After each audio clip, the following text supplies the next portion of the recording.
아멘. 오늘 15절에는 말씀과 24절에는 말씀으로 제목을 두 부분을 정해봤는데요.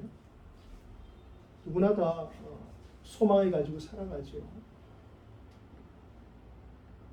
뭐 희망, 또 야망, 뭐 여러 가지 표현될 수 있는데 결국에는 그것이 다 바라는 마음은 소망이겠죠. 뭘 향한 소망이냐가 중요하다고 생각합니다. 그런데 불신자들도 뭐 하늘의 뜻을 따르려고 애를 쓰지요. 그들이 생각하는 하나님은 하늘님을 하나님이라 생각하니까 그렇다고 생각합니다. 그리스도이신 예수를 믿는 그 진리를 모른다면 예수를 그리스도로 믿는 그 진리를 하나님의 은혜로 회복하지 않는다면 하나님을 아무리 잘한다고 설명해도 하나님 주시는 그 은혜 속에 거하지 못한다고 생각합니다.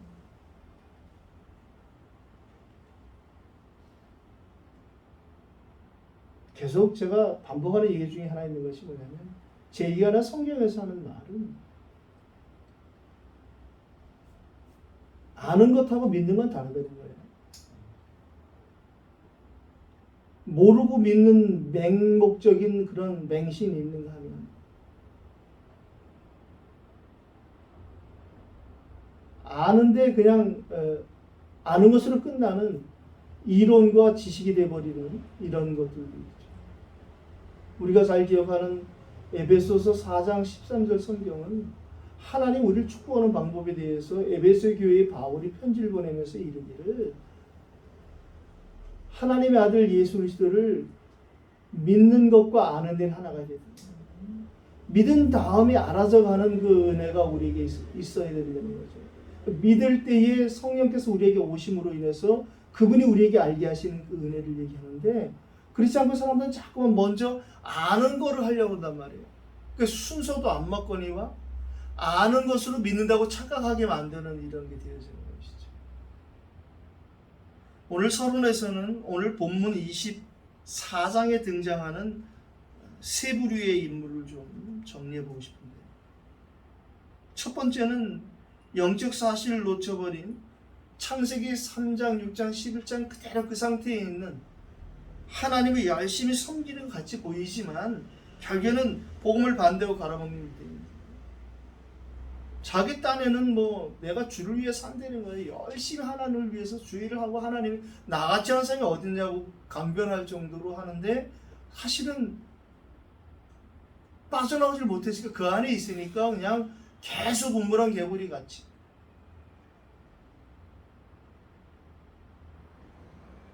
어저께 어느 시사 프로그램을 잠깐 봤더니 그것도 뭐 어떤 그것이 알기보다 비슷한 프로그램인데요. 주로 영적인 문제로 고통받는 사람들에 대한 부분을 문제는 제기하지만 뭐 도와줄 수 있는 방법을 못 찾는 거예요. 어느 마을에서 계속 사람들이 고통을 당하는 것으로 시작하더라고요. 이게 뭘까 했더니 어디서 계속 몇 시간 동안 고함을 지르고 노래를 부르고 근데 이게 새벽 6시 반부터 시작이 되시더라고요. 그러니까 그때도 자고 있는 사람들은 뭐 괴로운 거죠. 늦게 들어와서 잠을 자거나 그 좁은 동네에서 울려 퍼지는 그 소리 때문에 몇 년째 사람들이 시달리고 있는 것을 이제 방송국에 가서 그 취재를 하고 찾아갔는데 아버지하고 둘이 사는 아들의 영적 문제였어요.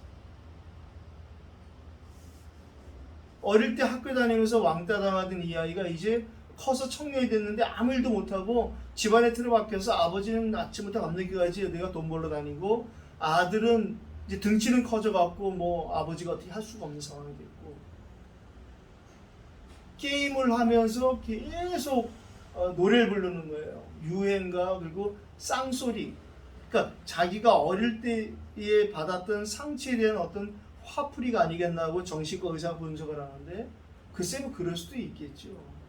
그 계속 동네에 대고 소리를 지르니까 이 소리가 베란다를 타고 밖에 나가서 집이 3층 집인가 그렇더라고요. 그러니까 온 동네 골목에 다 퍼지는 거죠.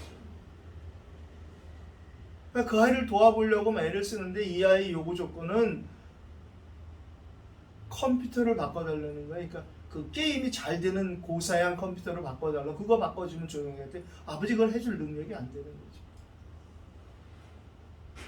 그래서 이제 방송국 PD가 그걸 고쳐주겠다 하는 것 때문에 들어가서 이제 촬영도 하고 이렇게 했는데 저희가 볼 때는 귀신 들린 거죠. 잡힌 건데 그거를 정신과적으로 의사가 가서 도와준다고 될 일이 아니거든요. 뭐 당연히 그 아이가 컴퓨터를 고쳐주니까 며칠은 잠잠하니까 동네에서 뭐 이제 살판 났대요. 그런데 뭐 한 달이 채 안 가더라고요. 그게 컴퓨터 문제가 아니잖아요. 유대인들에게 복음을 먼저 맡기시고 유대인들에게 그리스도가 오셨는데 이 복음을 바리새 사상으로 전락시켜버리는 사단의 계기는 지금도 똑같거든요. 지금도 교회 이름을 하나님의 교회라고 바꿔서 곳곳에 지금 교회를 사고 짓고 해서 하남에서는 하남시에서 그 안상홍 증인의 하나님의 교회의 성전 건축을 허가를 안 해줬어요. 그러니까 이제 다른 그 단체를 내세워서 하남시장을 고발하는 일을 법으로 따지는 거예요. 오늘 마침 우리가 이제 변호사가 등장하고 법으로 하려는, 그래서 그 이단들이 가장 잘하는 게 뭐냐면 촬영부터 하더라고요.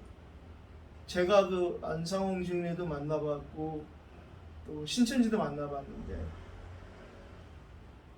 처음에 너무 짠해서 그들에게 그래도 복음을 선포해 보려고 했는데 말하는 순간에 벌써 옆에서 촬영부터 시작하더라고요. 왜 하나 했더니 그렇게 해서 나중에 그 법으로 고소하려고 하는 그런 근거를 만드는 걸 봤어요. 오늘 두 번째 봐야 될 것은 하나님의 마음이 없는 사람의 마음을 얻고자 하는 이 애매모호한 총독의 태도를 우리가 볼 수 있는데요. 지식적으로 이 사람이 무엇이 옳고 무엇이 진실한 건지를 아는데도 불구하고 이게 아는 것으로 끝나는 거예요. 이 사람은 아내가 유대 여자고 오늘 우리가 읽은 본문에서처럼 이 사람은 이 도에 대해서 더 자세히 안다고 우리가 본문을 오늘 읽었어요. 22절에 보니까 벨릭스가 이 도에 관한 걸 더 자세히 아는 거로, 여기 모인 유대인보다 이 복음을 더 안다니까요. 이 문제는 지금 오늘 우리가 이 예배를 통해서 확인해야 될 것이 뭐냐면 복음은 아는 것을 끝나서 안 된다니까요. 믿는 것과 아는 데는 하나 된 순서가 있단 말이죠. 믿어져야 되는 거예요. 그게 은혜거든요. 믿어진 다음에 알아나가는 거예요. 안 다음에 믿어지는 것은 세상 방법이고, 오늘 우리에게 주신 하나님의 은혜는 어떤 것이냐? 고난 가운데서도 복음의 진리를 힘써 증거하며 불의와 절대 타협하지 않는 전도적 바울, 하나님의 마음을 소유한 사람. 저는 이번 주에 일어나는 이런 일들을 보면서 제가 확인한 것은 이게 처음에 주셨던 그 여기가 선교지라는 그게 확인되어져요. 지금 1년 거의 우리가 예배하고 있는데 왜 하나님이 1년을 계속 예배하고 있는지 제가 알았어요. 계속 빛을 비추니까 이게 분별이 되어지는 거예요. 피아가 분별이 되는 거예요. 지금 이게 이렇게 되어지고 있구나. 사단이 아주 극구 싫어하는 것이 무엇인지 제가 알게 되고 점점 더 깊이 알아가게 되는 거죠. 뭐 오늘 아침에도 지금 제가 보면서 좀 이럴 수가 있을까? 이제는 하다못해 촬영을 못하게 만드는구나. 근데도 하나님이 제게 주신 마음은, 지난주에도 우리가 하나님이 여호와일의 하나님이라는 그 말씀이 생각이 나서 어떻게 PIP를 주셨을까? 다이소에 뛰어가서 저걸 사올까? 막 그 생각을 다 했는데 제가 이렇게 한번 해봐야겠다고 이거 분리시켜서 지금 다시 한번 해서 확 잡아 돌려보니까 찍을 수가 있게 됐어요. 저거를 이용해 보려니까 이렇게 뿌리 못 찍으니까 아직은 어떡하지 했는데 반대로 돌려봤어요. 아 그래, 하나님 피할 길을 주시는구나. 참 다행이다. 앞으로는 저걸 촬영하고 내가 어디다 감춰둬야겠구나. 네. 이거를 그냥 여기다 놔둔 것이 또 내 잘못이죠. 큰 잘못은 아닌데 사단에게 틈을 주는 짓을 했구나. 참 안타까운 일이지만 또 하나님이 분명히 무슨 일을 지금 준비하고 계시는 것은 틀림없는 일이고, 그런 일이 안 생기길 바라지만 참 안타까운 일이라고 할 수밖에 없어요. 오늘 그래서 본론은 하나님의 시간표라고 좀 생각하는데요. 지금 우리 개인을 향한 하나님의 시간표도 있고, 저희는 뭐 이 지역을 향한 시간표를 좀 보자고 하는 거예요. 지금이 중요하고 그래서 오늘이 중요한 것이죠.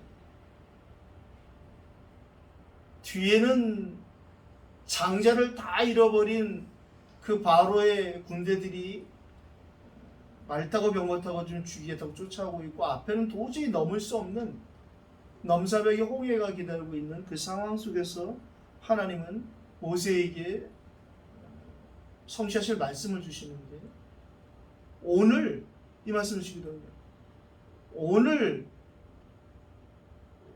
내가 보는 저들을 다시 보지 못할 것이다. 오늘 내가 이 일을 해결하겠다는 거예요. 하나님 우리에게 주신 오늘은 다른 것이 아니라 하나님 일하신 오늘 우리에게 주신다고 저는 생각하고 믿습니다. 소년 다윗이 골리앗 앞에 나가서도 오늘을 고백했어요. 살아계신 하나님, 오늘 내 목을 내 손에 붙이지 않겠느냐. 오늘을 체험한 사람이죠. 다윗이 일찍이 양을 키울 때에 오늘을 체험했거든. 저 양 하나도 잃어버리면 안 되겠다라는 그 하나님의 은혜 속에서 그가 체험한 오늘의 하나님, 살아계신 그 하나님, 오늘 저희도 이 예배를 통해서 그 하나님이 우리 하나님이요 나의 하나님 되시기를 예수 이름으로 축원합니다. 오늘도 세 부분을 나눠서 기도 제목으로 잘 정리해야겠는데요. 첫 번째는 1절로 9절의 현장을 우리가 보게 되었습니다. 뭐 대단한 변호사를 뽑았겠지요. 오늘 우리가 읽은 이 변호사 더둘러라는 사람이 등장하는데요. 뭐 예전이나 지금이나 변호사라는 직업은 뭐 상당한 직업이죠. 어떠한 신분과 지위, 경제 모든 것이 보장되는 그런 직업일 것입니다. 그때나 지금이나 어느 쪽에 쓰임 받느냐가 굉장히 중요하다고 봅니다. 거짓의 아비에게 사로잡혀서 고발하는 그 일에 쓰임 받는 거예요. 복음을 반대하고 갈아먹는 유대인들의 그런 변호사에게 제안이 왔겠죠. 그러나 거절하지 못하는 이 사람의 영적 상태. 지금도 변호사들이 안상홍 증인회라든가 통일교, 신천지 이런 쪽 변호사들이 많습니다. 심지어 기독교 변호사들도 그쪽에 서요. 돈. 사람이 한평생 살아가면서 어느 편에 설 것인가 굉장히 중요한데, 세상에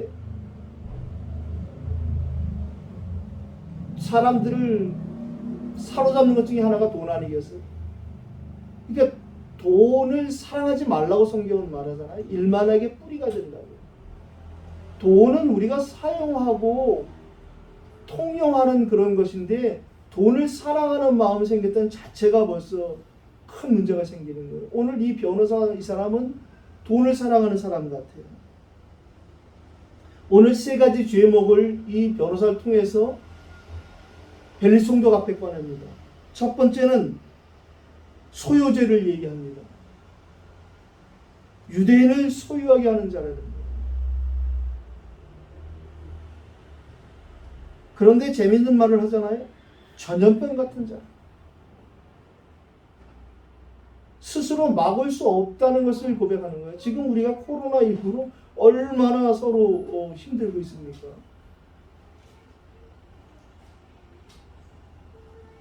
지금 백신을 맞지 않으면 이제는 뭐 모든 사회활동에 제약이 걸릴 수밖에 없는 상황이 왔어요.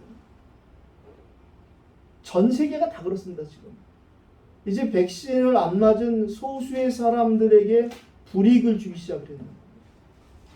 뭐 미국도 뭐 이루 말할 수 없죠.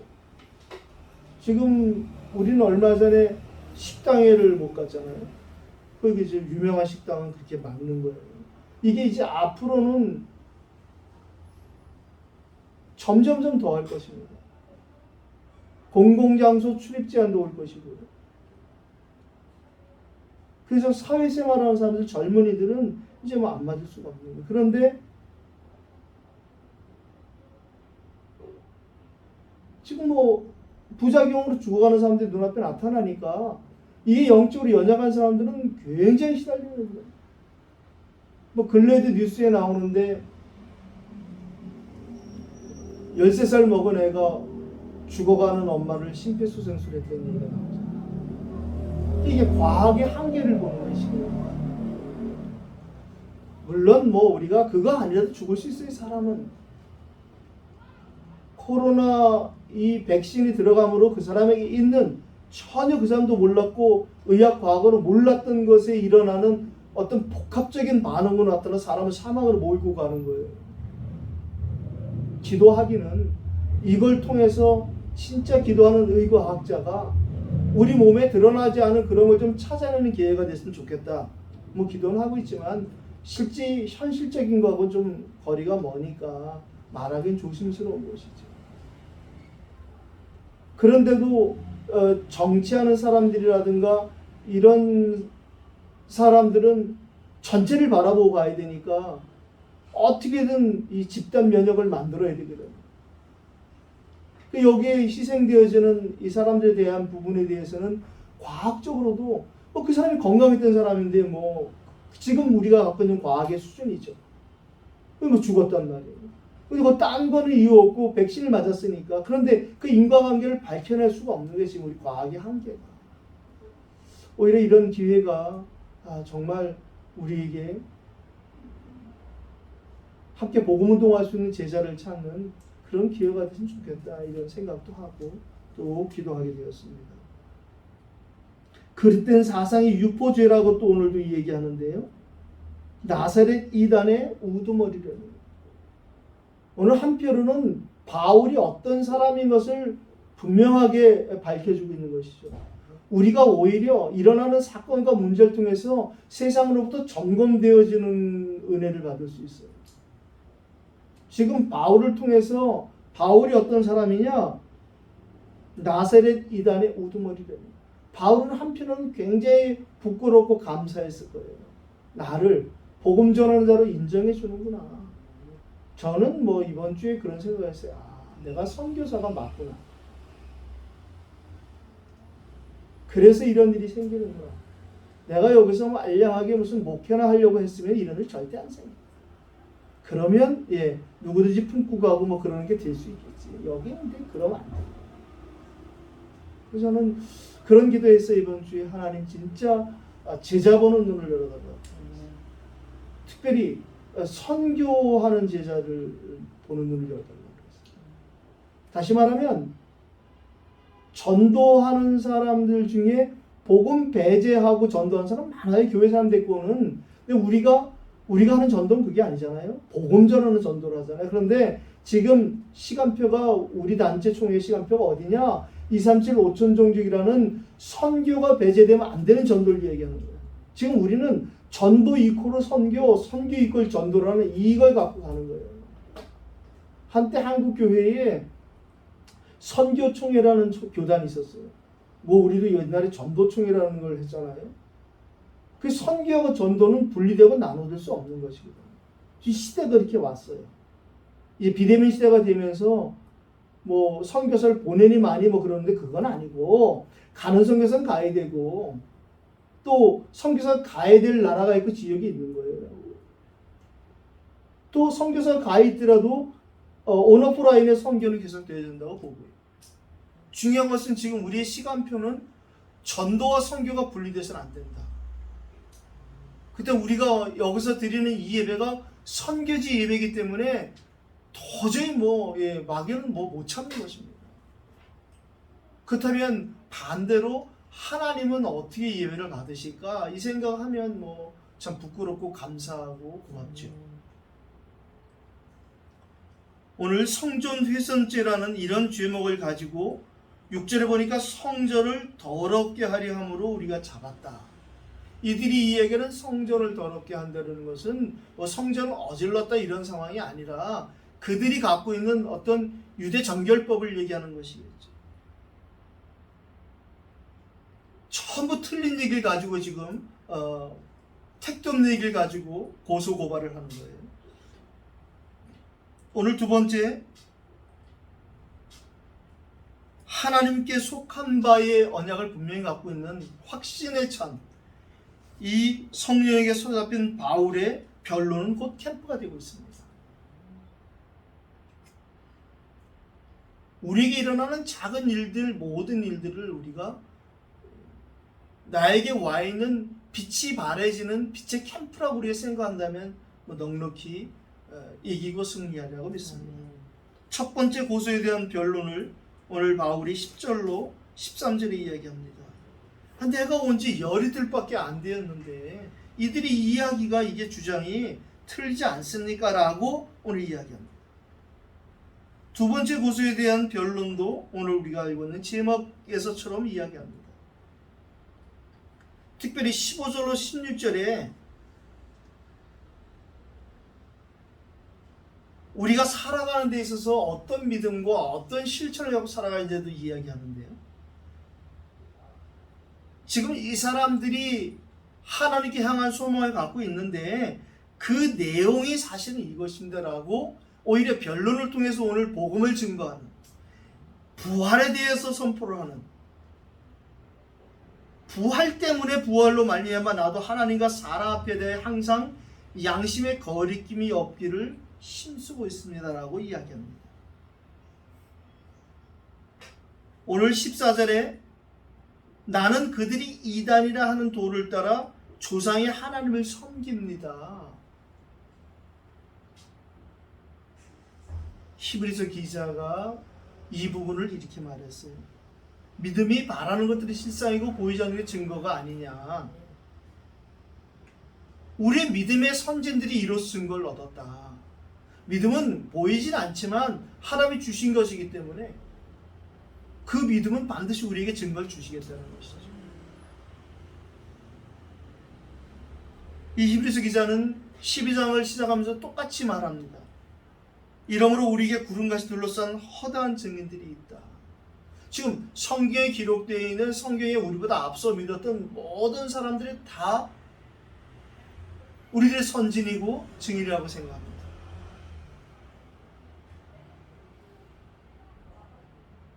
그리스도이신 예수를 믿는 그 진리가 우리에게 은혜로 왔다는 거예요. 그 예수를 그리스도로 믿어지는 그 은혜가 우리에게 있다는 사실, 그거야말로 어디에 있어도 어떤 상황을 해도 우리가 하나님과 함께 할 수 있는 최고의 증거고 은혜라고 생각합니다. 세 번째 고소에 대한 변론인데 세 번째를 못 고치고 그냥 두 번째로 아직도 남아있네요. 세 번째 고소에 대한 변론을 말하는데요. 17절로 21절 우리가 읽었어요. 그런데 사람은 자기가 듣고 싶은 것만 듣는 것 같아요.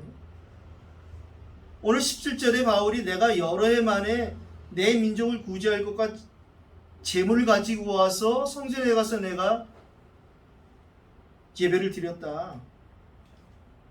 아무 일도 없었다. 그런데 이 말을 듣는 이 총독이라는 사람에게는 다른 것이 안 들리고 구제금을 가지고 왔다는 그 돈에 딱 마음이 꽂힌 거예요. 그러니까 우리가 읽은 본문에 보니까 26절에 또 바울에게 돈을 받을까 바라는 거로 이 사람이 이게 하나님께 향한 소망이 없으면, 다시 말하면 믿지 않고 그냥 알기만 하는 사람들은 자기밖에 모르는 거예요. 창세기 3장이니까 자기의 관심 있는 것만 들려지는 거예요. 그걸 가지고 어떻게든 자기가 어떤 일에 쓰임 받는지 모르고 그냥 끌려가는 거죠. 아시아에서 온 유대인들이 증인인데 그 사람들 불러서 물어보면 되지 않겠습니까? 라고 오늘 세 번째 고소에 대한 변론까지 해서 이들의 그 고소 고발이 너무도 터무니없다는 사실을 통해서 오히려 바울은 오늘 부활 메시지까지 하는 이런 캠프를 우리가 보았습니다. 어떤 상황이 생기든 어떤 일이 생기든 우리는 다 우리에게 와 있는 이 세상의 참빛 되시고 생명의 빛 되신 그리스도를 증거할 수 있는 기회인 줄 믿습니다. 이제 본격적으로 이태원의 캠프의 시간표가 다가오고 있겠구나 이런 생각이 들었어요. 또 사단이 이젠 포기할 때가 됐구나. 이제 마지막 발악을 하는구나 뭐 이런 생각도 또 들지요. 진짜 하나님이 살아계시다면 하나님이 저희들 이곳에 보내셔서 이곳에서 이렇게 긴 시간 동안 우리에게 준비되어지고 하나님의 계획을 찾게 하신 계획이 분명히 있으라고 생각합니다. 우리는 뭐 대단한 걸 찾은 건 아니에요. 그러나 여기가 선교지인 것에 대한 확신을 갖게 하셨어요. 지금 서울의 수많은 교회들이 이 이태원을 침 흘리고 넘보고 그러는 걸 우리가 뭐 모르는 게 아니잖아요. 또 그래야 되고 당연히. 그런데 그들의 전략이 왜 실패했느냐? 여기를 선교지로 못 본 것에서 실패했대요. 우리가 그걸 봤다는 것이 은혜라고 생각하고. 그렇다면 이제 그러면 우리는 여기서 어떤 선교를 해야 되는가?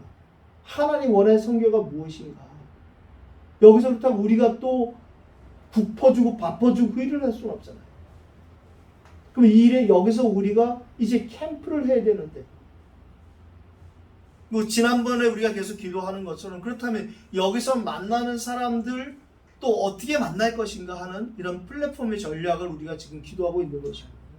그들을 여기서 왔다가 남는 사람이 있고 가는 사람이 있을 것인데, 또 왔다 갔다 하는 사람이 있을 것인데, 결국에는 그 사람들에게 우리가 이 복음을 그들에게 전해주고 그들이 이 복음을 가지고 자기 나라를 살릴 수 있는 사람들, 그게 뭐 결국에는 이 시대에 우리가 받아야 될 237의 응답이라고 생각합니다. 이제 10월이 지나면 여기가 우리가 1년을 예배 드리는 겁니다. 그렇다면 이제 11월부터는 또 새로운, 그럼 어떻게 우리가 이들에게 캠프할 것인가? 하나님 예배하신 그 캠프를 또 계속 말씀 속에서 찾아내야 될 것입니다. 오늘 세 번째 우리가 봐야 될 것은 21절의 바울의 메시지는 오직 오늘 이 두 가지 얘기하는 거예요. 오직 내가 그들 가운데 서서 외치기를 내가 죽은 자의 부활에 대하여 오늘 너희 앞에 신문을 받는다고 한 이 한 소리만 있을 따름입니다. 우리가 살아가는 큰 방향이 그거죠. 우리가 오직 예수의 복음을 가지고 살아간다면 하나님은 날마다 오늘을, 영원한 오늘을 우리에게 축복하셨어요. 과거가 우리의 발판이 될 뿐 아니라 미래가 우리의 비전이 되어지는 그 영원한 오늘 속에 우리를 복음 때문에 축복하시라고 생각합니다.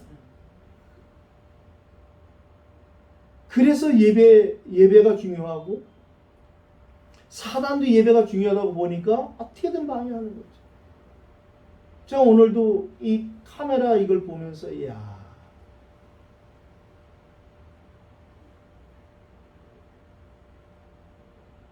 오늘 이 예배를 특별히 더 기다리고 있는 사람들이 있겠구나 이런 생각을 해봤어요. 사단이 방해하는 걸 보니까 제가 시계를 봤어요. 다이소를 뛰어가면은 있을까 과연 없을까?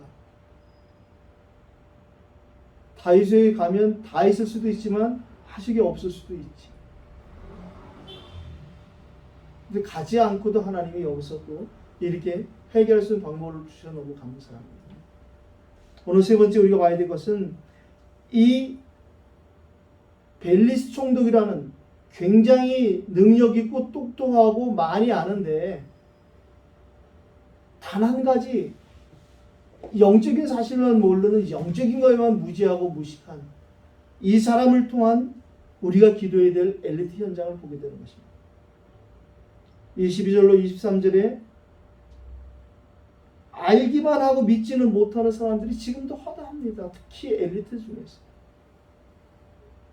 그냥 오로지 공부만 하는 사람들, 책만 보는 사람들, 그렇게 해서 어느 정도 성공을 했는지 모르지만 그들 때문에 지금 어려워지고 있는 이런 세상을 우리가 만날 수 있어요. 서론에서 이해한 것처럼 다른 것이 아니라 믿지 못하는데 알고 있다는 사실이 이렇게 위험한 거예요.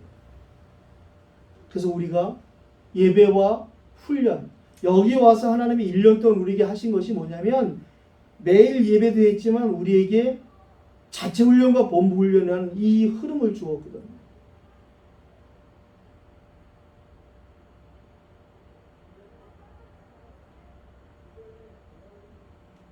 혹시 이번 주에 수업 못 하시면, 중국 수업 못 하시면 화요일에 새가족 훈련 받으러 오시면 되겠습니다. 오늘 24절 보니까 하나님의 계획이 또 하나 있었어요. 이 벨리스 총독의 아내 유대 여자 드루실라라는 사람에게 복음이 선포되는 기회가 왔어요. 우리는 복음이 선포라는 개념을 자꾸 놓칠 수 있거든요. 복음은 선포입니다. 오늘도 이 예배를 통해서 우리가 그리스도의 복음이 선포되는 이것이 하나님이 원하시는 것입니다. 아무 일도 없는 것 같지만 여기서 복음이 선포되는 이 일을 통해서 이후에 또 물론 지금부터도 일어나겠지만 영적인 흑암의 세력은 반드시 꺾게 되어 있거든요. 제가 처음에 여기 와서 저기 모슬렘 성전을 많이 갔었어요. 근데 뭐 굳이 갈 필요 없겠더라고요.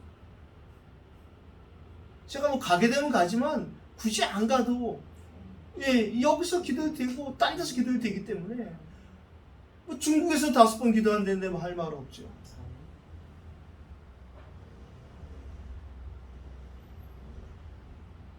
오늘도 우리가 복음에 대한 풍성한 누림이 있길 바랍니다. 진짜 복음이 맞다면 우리는 보좌의 비밀과 능력을 축복으로 지금도 누리고 있는 것이고요. 시공간을 초월하는 기도의 축복과 영적인 사실들, 그 이유가 바로 237의 빛을 비추게 하신 하나님의 시간표 계획이 맞다면 지금 여기서 우리가 예배하는데 이후에 우리가 가야 될 237, 만나게 될 237이 다 지금 성령의 교통하심 속에 소통되고 있다고 저는 보거든요.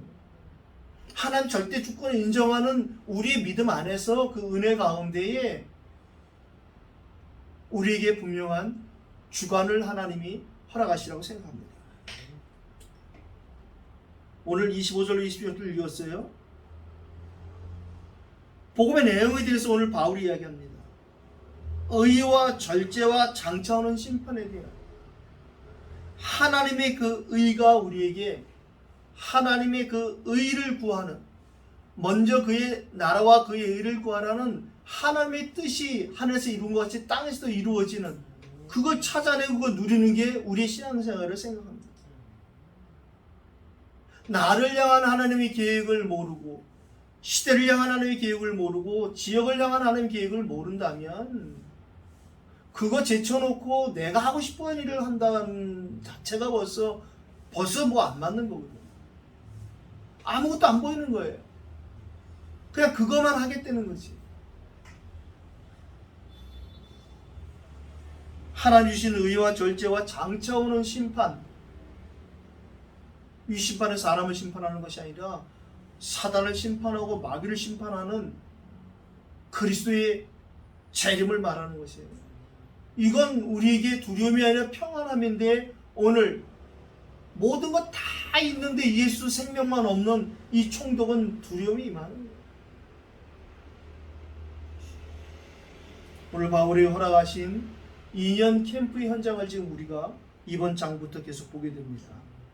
25장, 26장까지 이어지는 바울의 2년 캠프. 자신에게 임한 여호와의 영광의 빛을 바라는 그 일이 비록 자기에게 고난이 되고 힘들어도 그 일을 거부하지 않겠다는 거예요. 이사야서 60장 마지막 22절에 있는 말씀을 바울은 믿고 신뢰하는 거예요. 나 여호와가 때가 되면 속히 이루리라.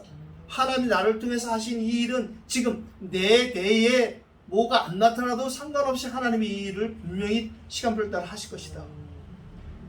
그래서 자꾸 제가 오늘도 복음은 선포하는 것이지, 자꾸 우리가 전도에 대한 오해가 한국교회 그동안 얼마나 많았어요. 어떻게든 교회 데리고 오는 것을 전도라고 생각한단 말이에요. 그건 나중에 따라오는 결과고, 먼저 그 사람을 살려내야 되잖아요. 그 사람이 지금 힘이 없으니까, 교회에 올 힘이 없으니까 현장에 살려내자는 거예요. 우리에게는 지금 자기 나라로 돌아가고 자기 나라를 살리고 이곳에 와 있는 자기 나라 민족들을 살릴 그 중요한 다민족들을 살릴 수 있는 캠프 기회가 왔어요. 그래서 우리에게 예배하고 훈련하고 준비하게 하셨다고 저는 생각합니다. 2년이 지나서 벨릭스가 이제 떠나고 베스토가 취임하게 되었지만 아무 일도 없는 것 같지만 절대 헛된 게 아니잖아요. 이 2년 동안 바울이 여기서 캠프한 이후에는 우리가 기록상 남아있지 않더라도 절대 실수 없는 캠프다 저는 확신합니다. 오늘 하나님이 하신 일을 우리가 봤어요. 이 벨릭스가 복음을 받진 않았지만 23절에 보니까 백부장에게 명하여 바울을 지키되 자유를 주고 그의 친구들이 그를 돌봐주는 것을 금하지 말라 하니라. 하나님 계획이 보이지 않아요?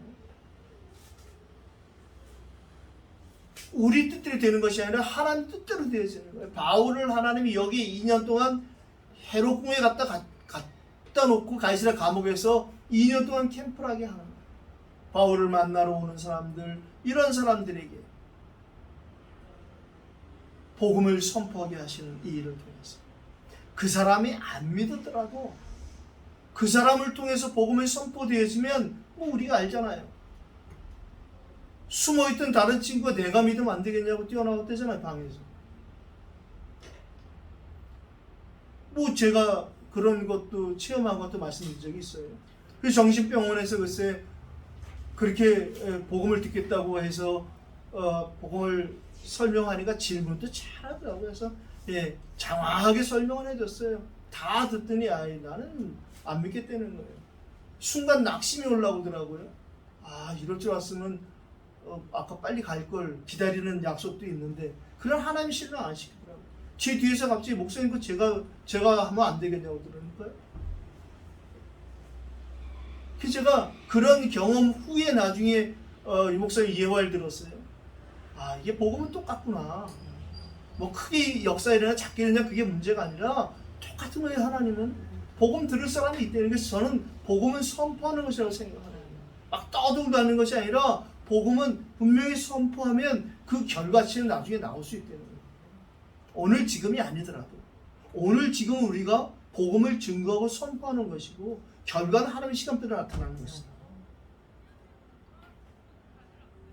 유대인의 마음을 얻고 하자는 이 벨릭스를 하나님이 임시키고 이제 새롭게 베스도라는 사람을 취임하게 하는 현장을 우리가 만나게 되었습니다.